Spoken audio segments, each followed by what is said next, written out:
No, Your Honor, we can begin with Mr. Bailey's plea. Okay.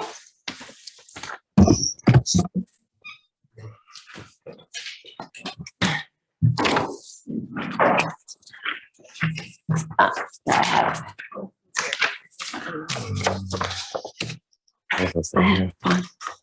Yvonne, give me the indictment. I have the indictment.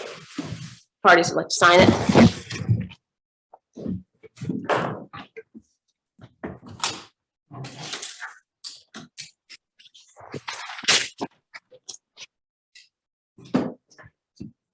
If I may, Judge. Yes. The nature of the plea and the state's going to be dismissing some charges.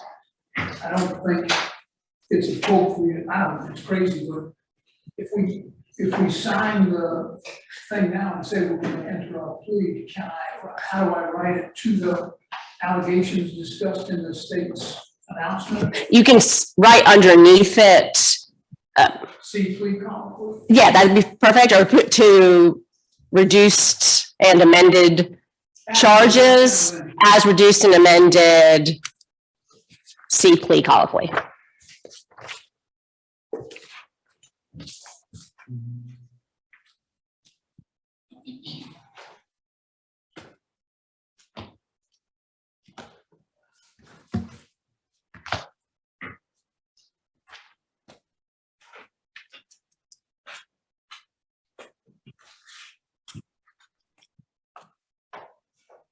Mr. Abadi, do you anticipate anyone on the Zoom making a victim impact statement? No, Your Honor. The only person I anticipate making an impact statement is the victim's mother, Put on the witness. who's in the audience. Let me add I don't in. know if there's anything in writing victim impact wise. We haven't seen anything, but it's not gonna throw us off, but if there is something, I'd like to see it and read it in flux. Yes, sir. There's nothing in writing that I could provide you.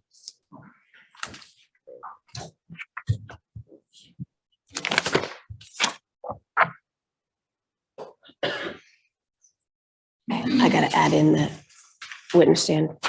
Mr. Abadi, hold on 1 second.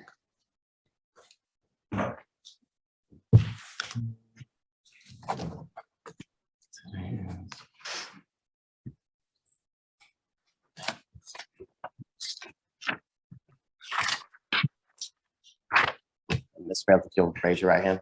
Oh, Sorry, Judge. I just gotta add in your witness stand.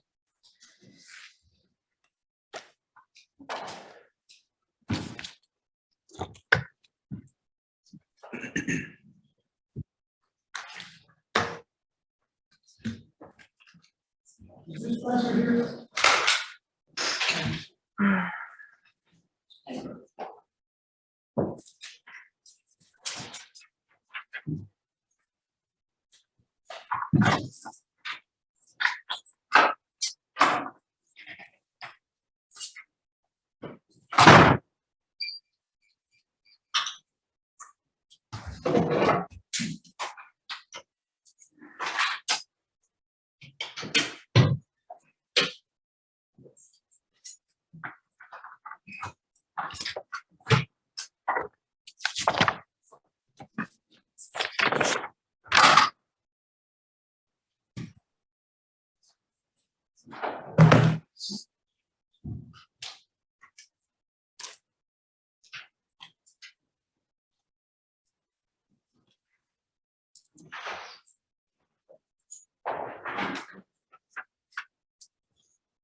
All right, Mr. Bailey, can you please raise your right hand to the best of your ability? Do you swear or affirm the testimony you shall give in this matter now pending will be the truth, the whole truth, and nothing but the truth under penalty of perjury?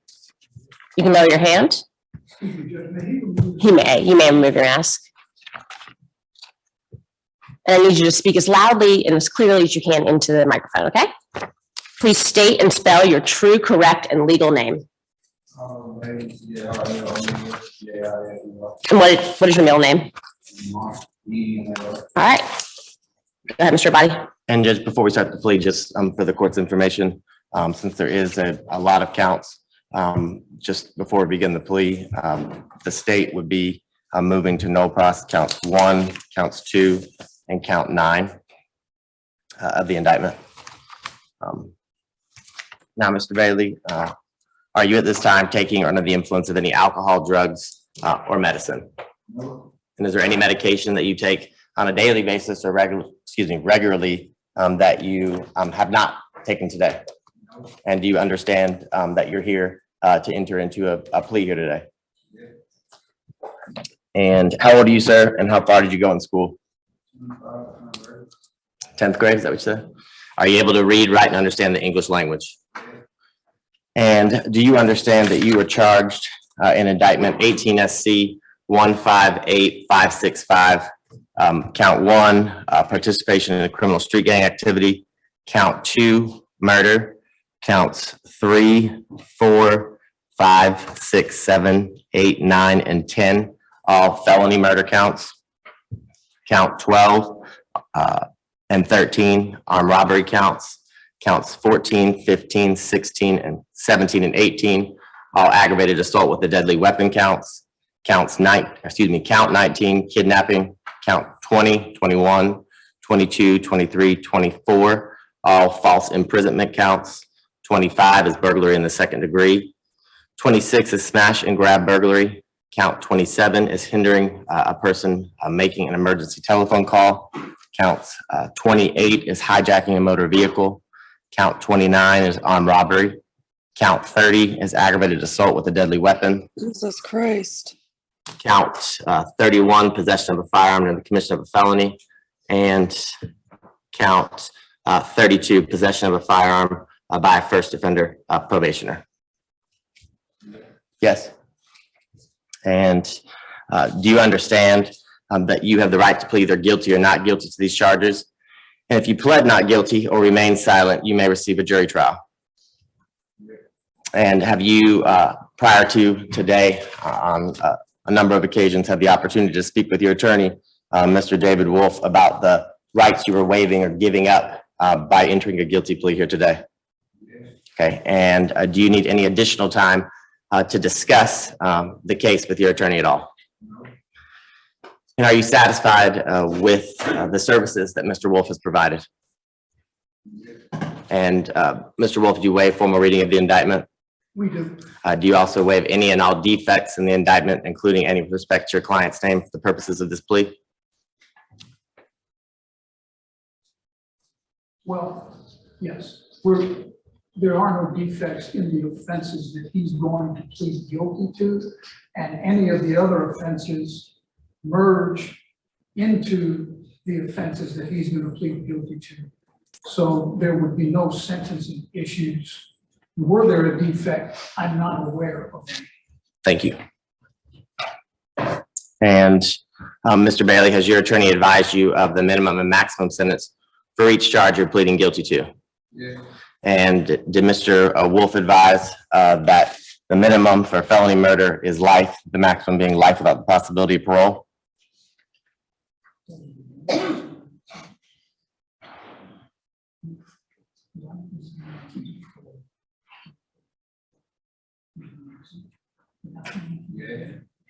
And as to armed robbery, did Mr. Wolf advise to you that the minimum is 10 years, but the sentence can be 10 to 20 or life for an armed robbery charge?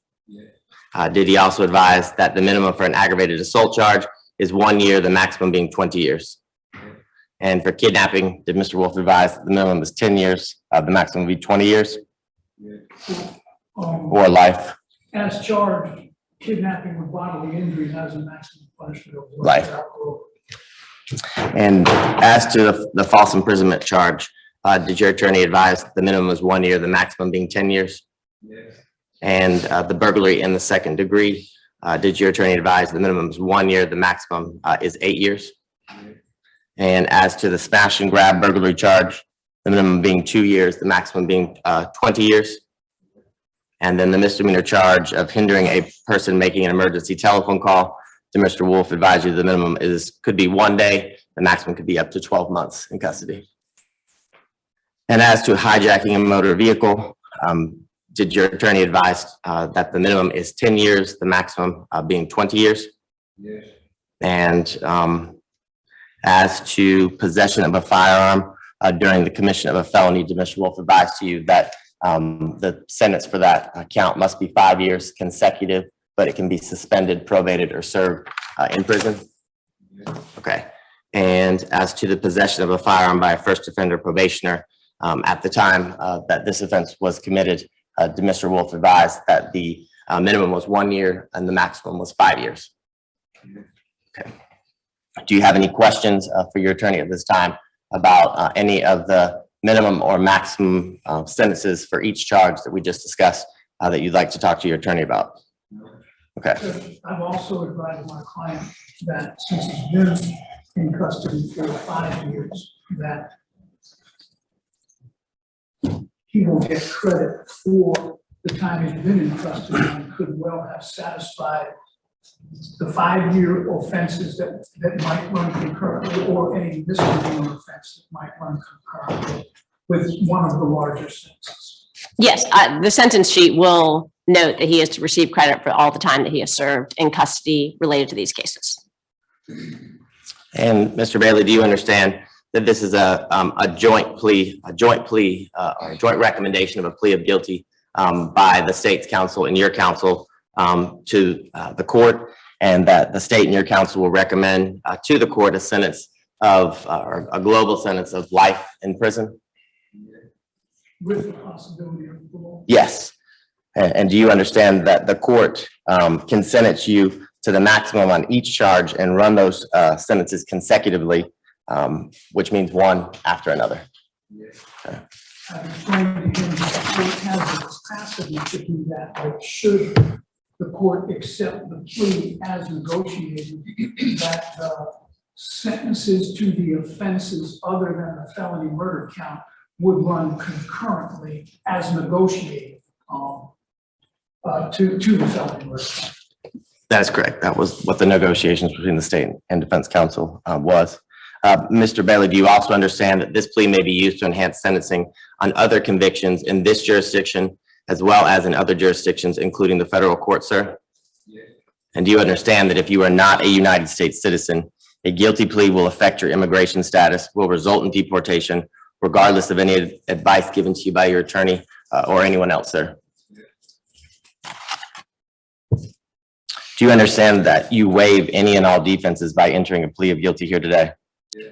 And do you understand that by pleading guilty, you're giving up the following rights: the right to a trial by jury, the right to remain silent and to not incriminate yourself, the right to confront witnesses against you, the right to the assistance of counsel hired by you or court appointed if you were unable to afford an attorney for the trial of your case, the right to the presumption of innocence, the right to testify on your own behalf and to present other evidence, the right to subpoena witnesses and to compel the production of evidence, the right to have the charges against you proved beyond a reasonable doubt by the state of Georgia, and the right to appeal if convicted of these charges after trial. Do you understand that you are waiving or giving up all of these rights by entering a guilty plea here today? Judge, I have explained to Mr. Bailey, and Mr. Abadi has appropriately read the law to Mr. Bailey. However, regarding giving up the right to counsel, of course, the court knows that the right to counsel travels through sentencing in a criminal case, and I disagree with that concept, but we are here and we are representing Mr. Bailey, and will be representing him through the sentencing should this plea go through. All right. Thank you. And Mr. Bailey, has anyone forced, threatened, or promised you anything to get you to enter your guilty plea here today?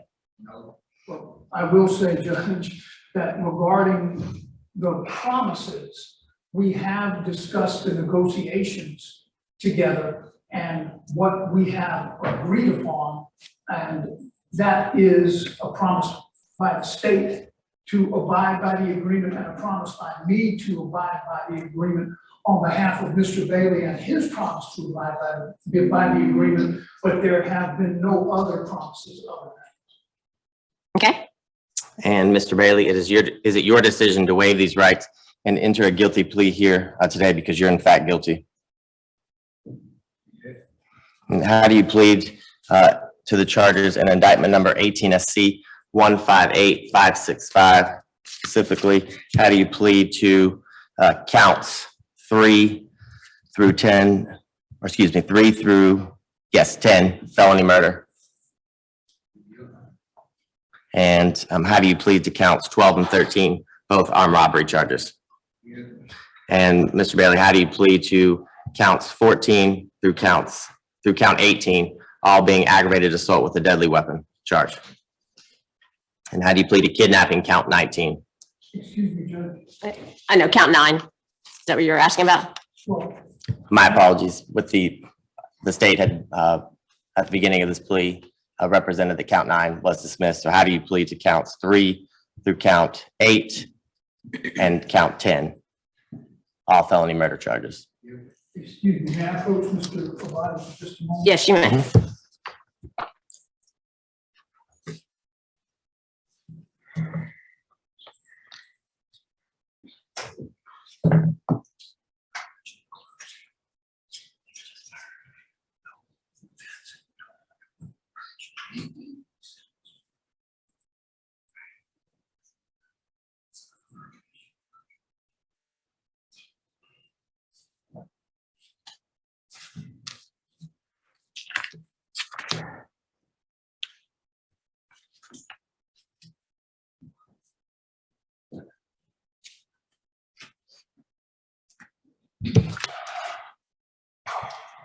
Judge, regarding, count 12,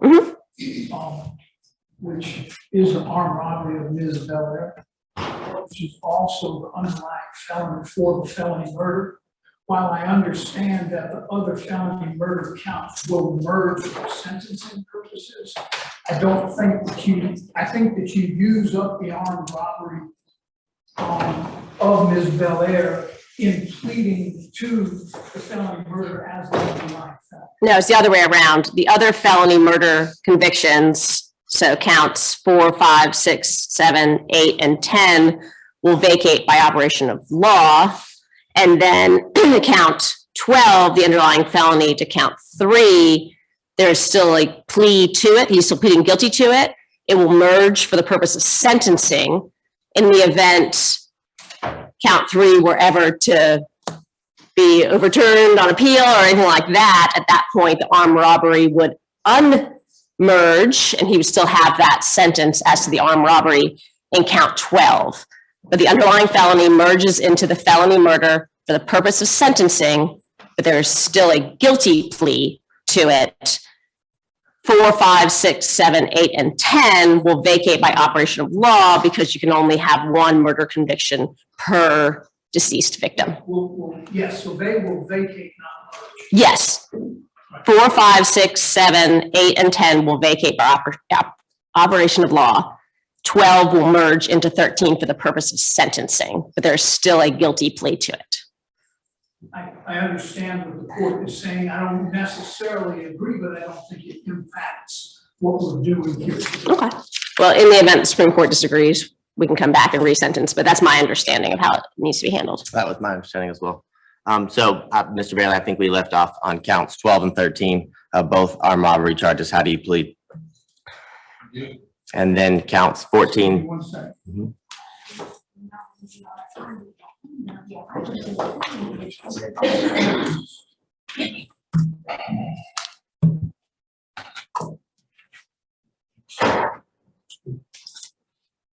Okay, and then as to counts 14 through 18, all being aggravated assault with a deadly weapon, how do you plead?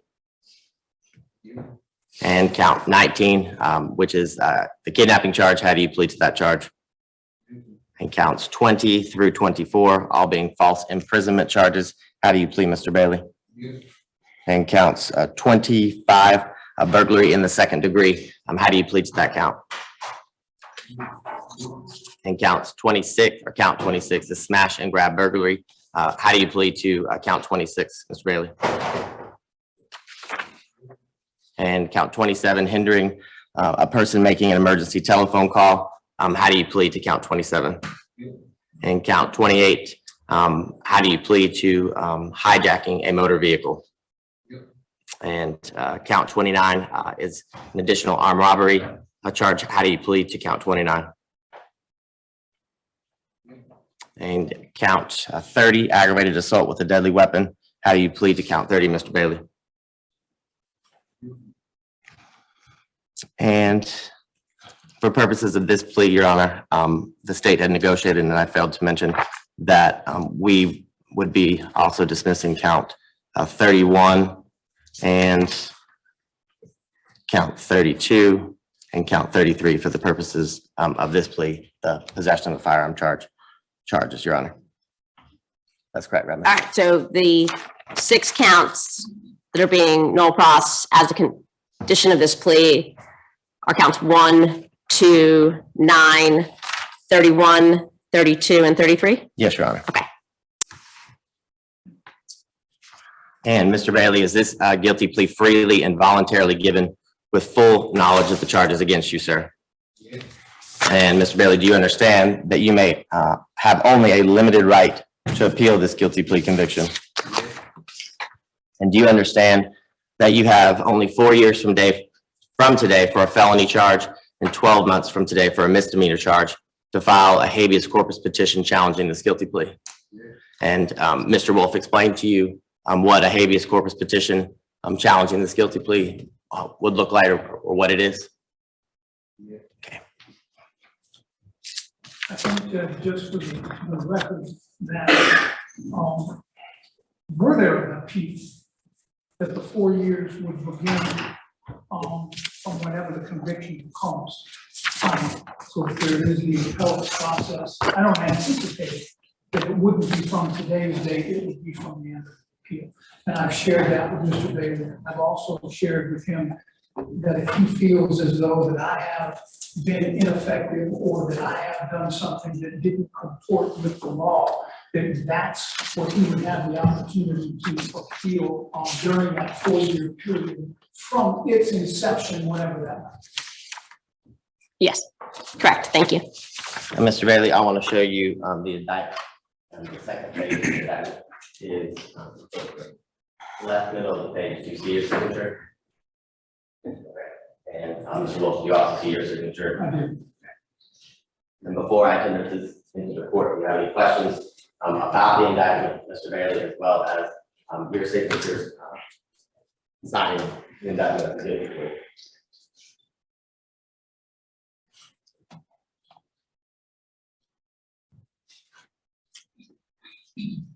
Judge, I have lined through the waiver of a copy of the indictment and list of witnesses because we don't waive that, but we've already gotten that. But that is not a part of his waiver, and I have explained that to him previously.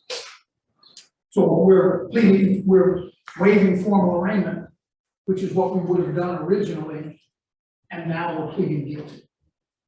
Yes, I don't understand what you're talking about waiving to the list of witnesses.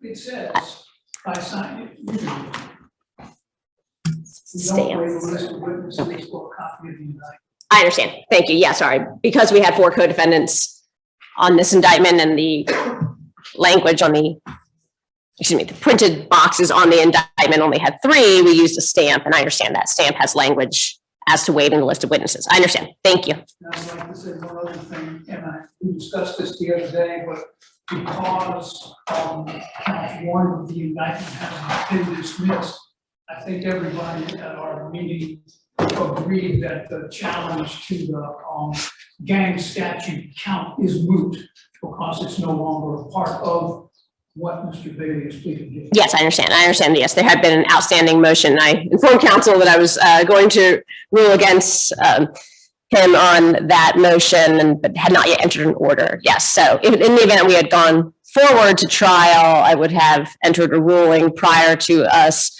joining issue as to the criminal street gang and Mr. Bailey's motion against that, and I would have ruled against that. But yes, I agree that that issue is now moot because the state is null prosing count 1 and all other charges in the indictment that reference criminal street gang. That'd be count 1 and count 9 of the indictment, Your Honor. Thank you. At this time, around the state would tender the indictment. All parties have signed, Mr. Wolf, the state, as well as Mr. Bailey. All right, thank you.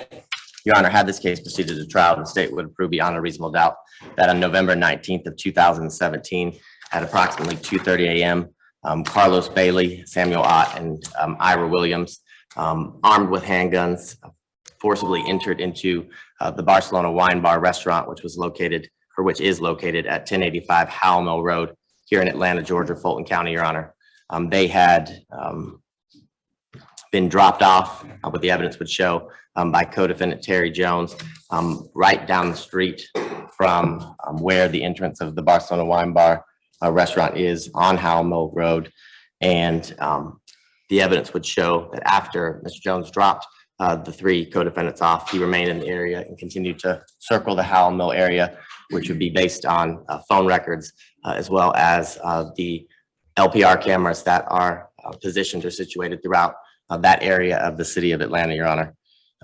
After they forcibly entered into the restaurant at 1085 Howell Mill Road, the restaurant was occupied by the assistant manager, Miss Chelsea Beller, which is Beller, and four other additional employees, Andres Sanchez, Ansu, which is NSOU, Hoba, HOBA, Riley Knight, and Mr. Durante, Darantae Johnson. They entered the Barcelona Wine Bar with firearms pointed at the victim as they entered. Mr. Bailey specifically took Miss Beller by the neck and guided her through the restaurant into the back area of the kitchen and up the stairs into what formerly used to be the office area for the restaurant. He did so all holding Miss Beller at gunpoint.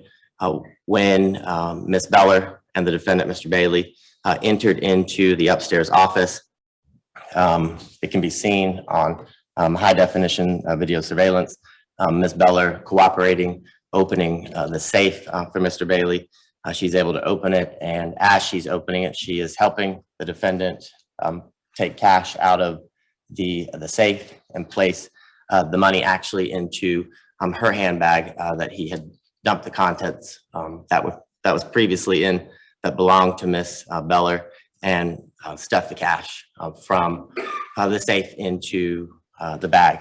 As Mr. Bailey was doing that, he was holding what the state would tender during a trial, a Glock 40 handgun with an extended magazine. And while he was placing the money into the bag and shaking the wallet of Miss Beller, he had his finger on the trigger. While doing so, the gun discharged.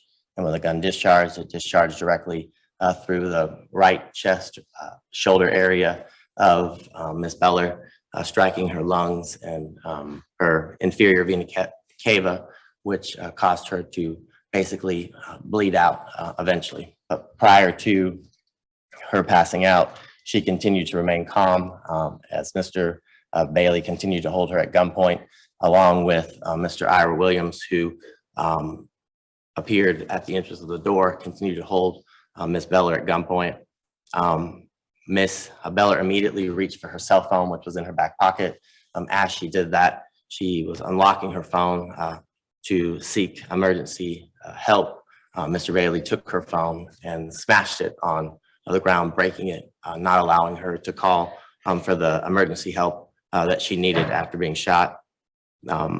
After removing approximately $2,700 from the safe, Mr. Bailey and Mr. Williams went down the stairs where Mr. Samuel Ott waited, holding the other four victims hostage, tied with electric tape. At that point, all three of the co-defendants ran out of the restaurant and ran towards, I guess, west on Howell Mill. And as they were doing that towards the Yeah River restaurant, there was a Uber driver who was waiting there for his next ride. That being, Mr. Clay Anderson, who was waiting in his 2016 white Kia Forte. As he was waiting there, all three defendants held him at gunpoint, told him to get out of the car, which he complied immediately, ran towards another Uber driver who was waiting catty corner and was able to get into that Uber driver's car as